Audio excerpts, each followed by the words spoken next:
Marxist communist പാർട്ടിയുടെ ഔദ്യോഗികമായ എന്തെങ്കിലും ഒരു വിശദീകരണം ശശിക്കെതിരെയുള്ള ആരോപണത്തെ സംബന്ധിച്ച് ഇന്നുവരെ വന്നിട്ടില്ല. എന്താ കേരളത്തിലെ ജനങ്ങൾ ഇത് അറിയണ്ടേ?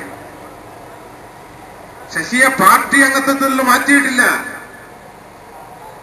മാർക്സിസ്റ്റ് കമ്മ്യൂണിസ്റ്റ് പാർട്ടി 5 വർഷം മാത്രം MLA ആയ ആളുകൾക്ക് വീണ്ടും ഒരു പ്രാവശ്യം കൂടി സ്ഥാനാർത്ഥിത്വം കൊടുക്കും. 2 പ്രാവശ്യം നിന്ന് ജയിച്ച ആളുകൾക്ക് 3ാമത് സ്ഥാനാർത്ഥിത്വം കൊടുക്കില്ല.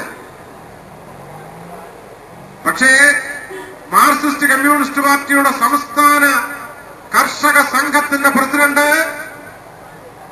CKP പത്മനാഭന് ആദ്യത്തെ ടേം കഴിഞ്ഞിട്ട് 2ാമത്തെ ടേമിൽ ഇപ്രാവശ്യം സ്ഥാനാർത്ഥിത്വം എന്തുകൊണ്ട് കൊടുത്തില്ല?